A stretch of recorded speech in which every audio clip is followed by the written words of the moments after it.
MPS 3 का 3.3 संविधान की प्रस्तावना। आज हम लोग देख रहे हैं संविधान की प्रस्तावना। इसमें जो महत्वपूर्ण बातें कही गई है कि हर उदारवादी लोकतांत्रिक संविधान की एक प्रस्तावना होती है। एक उदारवादी लोकतांत्रिक संविधान अर्थात वहां पर इसका अर्थ हुआ कि सरकार जो चलती है वो संविधान के सहारे चलती है। सरकार संविधान के अनुसार चलती है, संविधान के निर्देश का पालन करती है। और हर एक कोई भी संविधान हो तो वहां पर संविधान का सार निहित होता है। भारतीय संविधान की प्रस्तावना भी राजनीति के आदर्श उद्देश्यों का आलेख है। अर्थात क्या समझ सकते हैं कि जो हमारा संविधान है वह नियम कानून का एक संग्रह तो है, लेकिन उसी तरह ये जो प्रस्तावना है पूरे संविधान का सार है, पूरे संविधान का आत्मा है।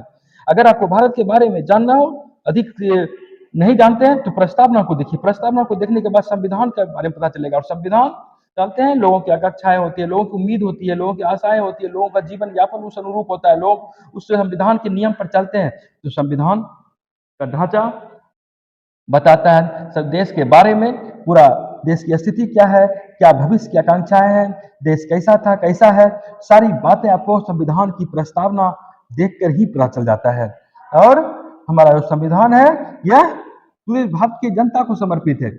इसमें पहला ही लाइन कहा गया है हम भारत के लोग, अर्थात इस संविधान को हम सभी भारतीय लोगों ने मिलकर बनाया है। यह संविधान कोई बाहर से सौंपी नहीं गई है, यह संविधान किसी दूसरे लोगों के द्वारा नहीं बनाई गई है, बल्कि हम भारत के लोग, जो भारत के लोग हैं, भारत की प्रजा है, वे इसे बनाए हैं, वे इसका नियमबद्ध करते हैं, वे संविधान के अनुसार चलते हैं, वे खुद को संविधान को अर्पित करते हैं। और सर्वोच्च कानून जो होता है वह संविधान के द्वारा तो होता ही है, लेकिन वह सर्वोच्च कानून बनाया गया किसके द्वारा? तो वह सर्वोच्च कानून जनता के द्वारा बनाया गया है, किसी बाह्य सत्ता के द्वारा नहीं बनाया गया है। और भारत को आप जानते हैं लोकतंत्रात्मक के साथ साथ प्रभुता संपन्न देश माना गया है।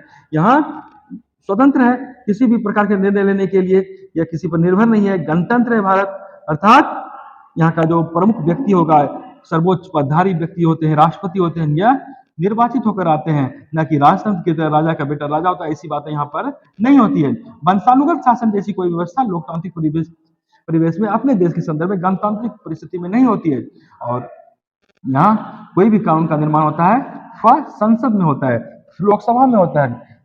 और संसद संसद का गठन कौन करता है? संसद का गठन विश्व मताधिकार के द्वारा होता है, चुनाव के माध्यम से संसद का में सांसद का चयन किया जाता है, निर्वाचन किया जाता है। और आप जानते हैं कि अनुच्छेद 324 से 329 तक चुनाव संबंधी बातों का जिक्र है। तो 326 में जो बातें कही गई अनुच्छेद 326 में कि प्रत्येक निवासी जो स्वस्थ मस्तिष्क का वयस्क नागरिक है, अपराध भ्रष्टाचार अनैतिक कार्य के लिए उस पर कोई रोक नहीं लगाया गया है, वह वोट देने के लिए सूचीबद्ध होने का अधिकारी है, वो उसे वोट देने का अधिकार है। हमारा संविधान कई प्रकार के वायदे करते हैं, कई प्रकार की स्वतंत्रताएं देती है, कई प्रकार की समानताएं देती है।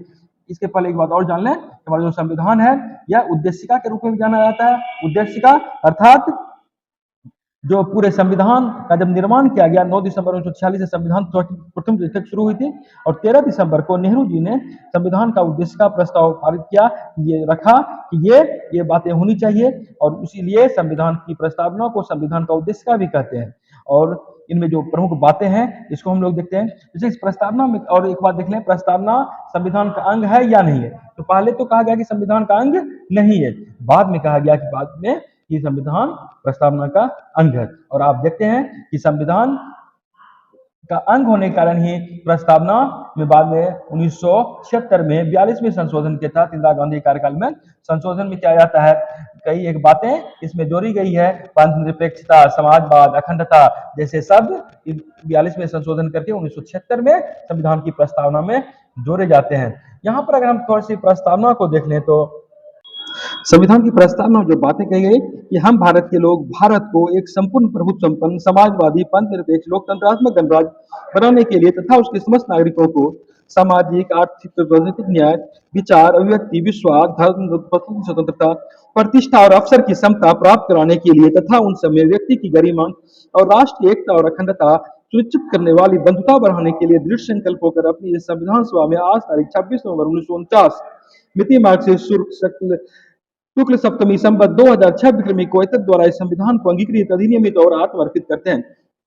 इसको थोड़ा-सा अगर हम देख लें, तो हम भारत के लोग यानी कि संविधान, ये प्रस्तावना का निर्माण ही किया गया है कि संविधान प्रस्तावना अर्थात संविधान का सार, संविधान की आत्मा, संविधान की कुंजी, इसका निर्माण ही किया गया है हम भारत के लोग द्वारा। सबसे महत्वपूर्ण चीज़ है कि जो भारत के लोग हैं, भारत की प्रजा हैं, भारत के नागरिक हैं, उनके द्वारा ये समर्पित है संविधान।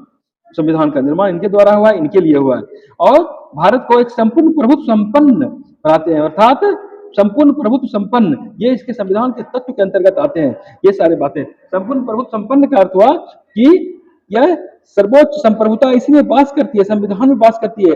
और भारत किसी, यह संविधान किसी बाहरी सत्ता द्वारा, बाहरी शक्ति द्वारा नहीं बनाया गया है, बल्कि भारत के लोगों द्वारा बनाया गया है।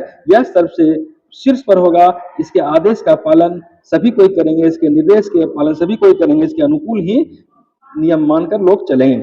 और समाजवादी, प्रभु संपन्न, प्रभु संपन्न समाजवादी, समाजवादी का यहाँ पर जो सेंस किया गया, हालांकि ये बाद में शब्द जोड़ी गई है, तो समाजवादी और चित्र में 42 में संशोधन करने के बाद, तो समाजवादी का सेंस आता है साम्यवाद के संदर्भ में, मार्क्सवाद के संदर्भ में।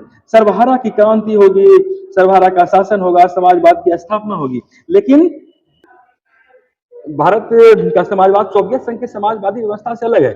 भारत के में जिस समाजवाद को 1976 में स्थान दिया गया, इसका एक उद्देश्य यह रहा, वैसे मूलतः समाजवाद का उद्देश्य तो होता है यहाँ पर कि राज, जितने उत्पादन है, वितरण है, सब पर राज का स्वामित्व। राज का स्वामित्व मतलब सर्वहारा का स्वामित्व, सभी लोगों का स्वामित्व। लेकिन भारत का समाजवाद इस सेंस में नहीं है। भारत के समाजवाद का अर्थ है कि सभी लोगों का जीवन स्तर उन्नत हो। आप देखते हैं कि हर लोगों को काम दिया जाता है।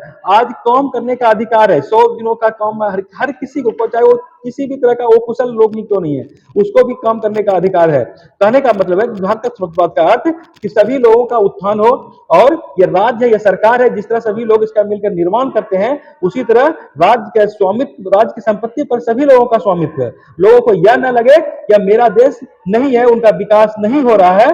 तो इस सेंस में भारत में लोकतांत्रिक समाजवाद को अपनाने की कोशिश की गई। उसके बाद जो 1976 में ही अपनाया गया पंथ निरपेक्ष, यहाँ पर पंथ निरपेक्ष शब्द जोड़ा गया, और पंथ निरपेक्ष शब्द धर्म निरपेक्ष शब्द से कहीं बड़ा है। अर्थात भारत का कोई धर्म नहीं होगा, राज्य किसी को कोई भी धर्म मानने के लिए विवश नहीं करेगा। जो व्यक्ति का व्यक्तिगत धर्म हो सकता है, लेकिन राज्य के स्तर पर कोई भी धर्म नहीं होगा। किसी भी पंथ का अनुसरण करने के लिए सरकार द्वारा किसी को बाध्य नहीं किया जाएगा। और लोकतंत्रात्मक गणराज्य का जिक्र होता है, अर्थात जिस तरह संविधान के निर्माण के पहले हम लोग अंग्रेज के अधीन थे, और वहां पर ब्रिटेन में भी लोकतंत्र था, लेकिन लोकतंत्र के साथ साथ राजतंत्र भी था, वहां राजतंत्रात्मक व्यवस्था थी। लेकिन अपने यहाँ लोकतंत्रात्मक पद्धति अपनाने के साथ साथ गणराज्य को स्थापित किया गया। इसका अर्थ हुआ कि जो शासन के प्रमुख हो गए वे निर्वाचित होकर आएंगे, न कि वंशानुगत आएंगे। यह संविधान किसके लिए है? तो यह देश के सभी नागरिकों को, तो उसके इशारा तो बनाया जाएगा। इस देश के संविधान को संपूर्ण प्रभुत्व संपन्न बनाया गया है, समाजवादी व्यवस्था है, निरपेक्ष व्यवस्था है, लोकतांत्रिक गणराज्य बनाने के लिए, तथा यहाँ के नागरिकों को ऐसा बनाना है। क्या क्या नागरिकों को सुविधाएं दी गई? तो सामाजिक, आर्थिक, राजनीतिक न्याय, सामाजिक न्याय दी गई है, आर्थिक न्याय और राजनीतिक न्याय। यहाँ पर सामाजिक न्याय का अर्थ है कि जो समाज का संसाधन है उस पर सभी लोगों का स्वामित्व है, वह सभी लोग उसके हकदार हैं, चाहे समाज का क्षेत्र बहुत यहाँ पर बहुत व्यापक ही क्यों न हो जाए। और आर्थिक, सामाजिक न्याय, आर्थिक न्याय अर्थात किसी भी व्यक्ति को रोजगार पाने का अधिकार है, क्रय करने का अधिकार है, विक्रय करने का अधिकार है, और इसको पूंजी प्राप्त करने का अधिकार है। ऐसा व्यवस्था सरकार करेगी अगर व्यक्ति को नहीं है तो। और राजनीतिक न्याय अर्थात मत देने का अधिकार है, चुनाव में उम्मीदवार बनने का अधिकार है। एक आम नागरिक को जितना अधिकार है वो सभी लोगों को अधिकार है। तो सामाजिक न्याय, आर्थिक न्याय, राजनीतिक न्याय, 3 प्रकार के न्याय की बात की गई है। और कई प्रकार की स्वतंत्रता का जिक्र हमारे संविधान की प्रस्तावना में मिलती है, जो हमारे मौलिक अधिकार में वर्णित किया गया है। जैसे यहाँ पर आप देखे हैं कि विचार, अभिव्यक्ति, विश्वास, धर्म और उपासना की स्वतंत्रता। तो विचार, अभिव्यक्ति की स्वतंत्रता संविधान के अनुच्छेद मौलिक अधिकार में 19 में है। विचार प्रकट करने की स्वतंत्रता, अपनी अभिव्यक्ति प्रकट करने की स्वतंत्रता है। और यहाँ पर स्वस्थ अनुसार जीने की, धर्म और उपासना की स्वतंत्रता, आप जिस भी धर्म को माने, जिस भी आस्था को प्रकट करें, जिस पद्धति से पूजा पाठ करें, उपासना, तो यह स्वतंत्रता आप लोगों को प्राप्त है। और इस तरह देखते हैं कि 3 प्रकार के न्याय का जिक्र संविधान की प्रस्तावना में मिलता है, 5 प्रकार के स्वतंत्रता का जिक्र संविधान की प्रस्तावना में मिलता है और 2 प्रकार के समता का जिक्र मिलता है, अर्थात प्रतिष्ठा और अवसर की समता। यहाँ पर प्रतिष्ठा पाने का और अवसर, कोई भी नौकरी हो, सबों के लिए बराबर व्यवस्था का जिक्र संविधान करता है। सबों को प्रतिष्ठा पाने का अधिकार है, किसी के साथ जाति नहीं की जा सकती है। और यहाँ पर जो एक बात और बाद में 76 में ही संशोधन के बाद जोड़ी गई अखंडता का शब्द का जिक्र है। खैर, तो यहाँ पर उन सब में व्यक्ति की गरिमा और राष्ट्र की एकता और अखंडता सुनिश्चित करने वाली बंधुता बनाने के लिए, अर्थात व्यक्ति की गरिमा कैसे सुंदर रहेगी, स्वस्थ बनी रहेगी और राष्ट्र की एकता और अखंडता भी बनी रहेगी, इससे कोई खिलवाड़ नहीं किया जाएगा। इसको सुनिश्चित करने वाली कैसे रहेगा एकता और अखंडता करने वाली बंधुता बढ़ाने के लिए भाईचारा की भावना, ताकि हम सभी एक हैं, इस तरह की भावना बनी रहे। तो इन्हीं सारी बातों का जिक्र अपने संविधान में किया गया है और कहते हैं कि ऐसा करने के लिए दृढ़ संकल्प होकर हम लोग प्रतिबद्ध होते हैं, दृढ़ संकल्पित होते हैं और इसे अपनाते हैं। कब इस संविधान को आज तारीख 26 नवंबर 1949 को अपनाया गया, 26 नवंबर 1949 को अपनाया गया। आप जानते हैं कि संविधान सभा की प्रथम बैठक हुई थी 9 दिसंबर 1946 को और 26 नवंबर 1949 को इसे अपनाया गया। अलग बात है कि 26 जनवरी 1950 को पूरा संविधान अपने देश में लागू हुआ। यहाँ पर और जो आगे बातें कही गई, 26 नवंबर 1949 मिति मार्ग शुक्ल सप्तमी संवत 2006 विक्रमी अंग्रेजी के अनुसार 1949 और हिंदी के अनुसार संवत विक्रम संवत के अनुसार 2006, 57 साल आगे को हिंदी इंग्लिश में को एतद द्वारा इस संविधान को अंगीकृत, अधिनियमित और आत्मर्पित करते हैं। 3 शब्द यहाँ पर आता है, अंगीकृत, अधिनियमित और आत्मर्पित।